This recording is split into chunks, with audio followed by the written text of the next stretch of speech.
വർഷത്തിന് ശേഷമാണ് KSRTC ഇത്തരത്തിലൊരു മത്സരം സംഘടിപ്പിക്കുന്നത്. അതിലെല്ലാവരെയും ഞാൻ അഭിനന്ദിക്കുകയാണ്. ആ ഒരു ടീം സ്പിരിറ്റ് ഉൾക്കൊള്ളാൻ KSRTC ഇന്ന് അതിൻ്റെ പരാജയത്തിൻ്റെ പടുകുഴിയിൽ നിന്ന് നിങ്ങൾ ആത്മാർത്ഥമായി നമ്മളെല്ലാവരും ഒന്നിച്ച് ശ്രമിച്ചത് കൊണ്ട് കരകയറുകയാണ്. ഞാൻ ഇന്നലെ സൂചിപ്പിക്കുകയുണ്ടായി, കഴിഞ്ഞ ജൂലൈ മാസത്തിൽ KSRTCയുടെ നഷ്ടം 62 കോടി രൂപയായിരുന്നു. ഇപ്പോൾ അത് 10 കോടി കുറഞ്ഞ് 51 കോടി ചില്ലറയിലേക്ക് കുറഞ്ഞിട്ടുണ്ട്. KSRTC നഷ്ടത്തിൽ നിന്ന് കരകയറാണ്. ഓരോ മാസവും എല്ലാ മാസത്തെയും താരതമ്യം ചെയ്യുമ്പോൾ ഓരോ ദിവസത്തെയും കണക്ക് പരിശോധിച്ചാൽ വലിയ മഴയോ ഹർത്താലോ ബന്ധോ വന്നാൽ ഒഴിച്ച് ബാക്കി ദിവസങ്ങളിലെല്ലാം KSRTC കഴിഞ്ഞ വർഷത്തേക്കാൾ കുറച്ച് വണ്ടി ഓടുകയും കൂടുതൽ സാമ്പത്തിക നേട്ടം കൈവരിക്കുകയും ചെയ്യുകയാണ്.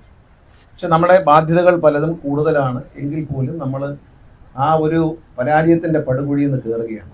ഈ മാസം 21-ാം തീയതി ബഹുമാനപ്പെട്ട മുഖ്യമന്ത്രി ഏതാണ്ട് 100ഓളം വാഹനങ്ങൾ ഒരുമിച്ച് ഫ്ലാഗ് ഓഫ് ചെയ്യുകയാണ്.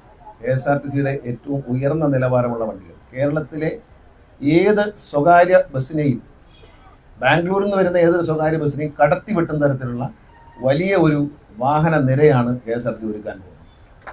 ഗ്രാമപ്രദേശങ്ങളിൽ ഓടുന്ന ചെറിയ വണ്ടി മുതൽ ബാംഗ്ലൂർ പോലെ അന്യ സംസ്ഥാനങ്ങളിലേക്ക് പറക്കുന്ന മംഗലാപുരം, അതുപോലെ മൂകാംബിക എല്ലാം പോകുന്ന ബസ്സുകളെല്ലാം പരമാവധി വണ്ടികൾ എയർ കണ്ടീഷൻ ചെയ്ത് ഏറ്റവും ഉന്നത നിലവാരമുള്ള വണ്ടി. അതിനകത്തൊക്കെ നിങ്ങൾ കാണാം, നമ്മൾ 22-ാം തീയതി മുതൽ നമ്മുടെ വാഹനങ്ങളുടെ ഒരു പ്രദർശനം കനകക്കുന്ന് കൊട്ടാരത്തിൽ സംഘടിപ്പിച്ചിട്ടുണ്ട്. 22, 23, 24 തീയതികളിൽ KSRTC ഒരു മോട്ടോ എക്സ്പോ സംഘടിപ്പിക്കുകയാണ്. നമ്മുടെ വാഹനങ്ങൾ മാത്രമല്ല, കേരളത്തിലും ഇന്ത്യയിലുമുള്ള മുഴുവൻ വാഹന കമ്പനികളെ നമ്മൾ ക്ഷണിച്ചിട്ടുണ്ട്. അവരുടെ എല്ലാ വാഹനങ്ങളുടെ പ്രദർശനവും ഉള്ള ഒരു ആദ്യമായിട്ടാണ് നമ്മൾ സംഘടിപ്പിക്കുന്നത്. അത് KSRTC ഉദ്യോഗസ്ഥരും ജീവനക്കാരും തന്നെയാണ് സംഘടിപ്പിക്കുന്നുള്ള ഏറ്റവും സന്തോഷമുള്ള കാര്യമാണ്. അത് വലിയൊരു വിജയമാകുമെന്ന് ഞാൻ പ്രതീക്ഷിക്കുന്നു. വെള്ളിയാഴ്ച തുടങ്ങുന്ന ദിവസം 22-ാം തീയതി ആദ്യത്തെ ദിവസം വൈകിട്ടത്തെ കലാപരിപാടി KSRTC ജീവനക്കാരുടെയും അവരുടെ കുടുംബാംഗങ്ങളുടെയും അവരുടെ മക്കളുടെയുമായ ഒരു കലാ പ്രോഗ്രാമോടുകൂടിയാണ് ഒരു ഈവൻറ്റ് ആരംഭിക്കുന്നത്. 2-ാം ദിവസവും 3-ാം ദിവസവും വൈകിട്ട് കലാപരിപാടികളൊക്കെ ഉണ്ട്. അങ്ങനെ വലിയൊരു ഈവൻ്റായി, അതായത് കൊച്ചു മക്കളുമായി കുടുംബസമേതം വന്ന് KSRTCയുടെ പുതിയ വണ്ടികളും പുതിയ സ്റ്റൈലുകളും ഒക്കെ കണ്ട് മനസ്സിലാക്കാനും അത് അറിയുവാനുള്ള ഒരു വലിയ ഉത്സവം. അത്രയധികം വണ്ടികൾ ഒരുമിച്ച് ഒരു സ്ഥലത്തേക്ക് വരുന്നത് ആദ്യമായിട്ടായിരിക്കും. അതാണ് അത്തരത്തിലൊരു ആശയം എൻ്റെ മനസ്സിൽ തോന്നിയത്. കാരണം KSRTC വീണ്ടും എഴുന്നേൽക്കുകയാണ്.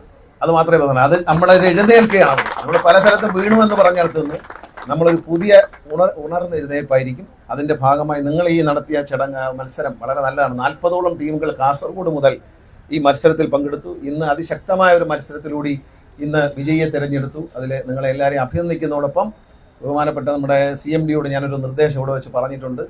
ഒരു KSRTCയുടെ ഒരു ക്രിക്കറ്റ് ടീമിനെ രൂപീകരിക്കാൻ തീരുമാനിച്ചു.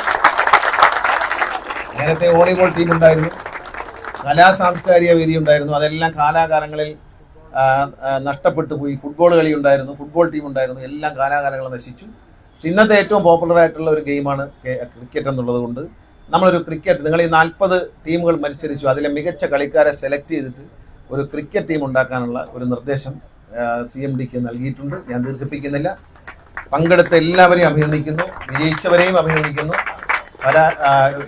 ഈ മത്സരങ്ങളിൽ പരാജയമില്ല. എല്ലാവരും അതിൻ്റെ സ്പിരിറ്റ് ഉൾക്കൊണ്ടുകൊണ്ട്, സ്പോർട്സ്മാൻ സ്പിരിറ്റ് ഉൾക്കൊണ്ടുകൊണ്ട് വിജയിച്ചു നിൽക്കുകയാണ്.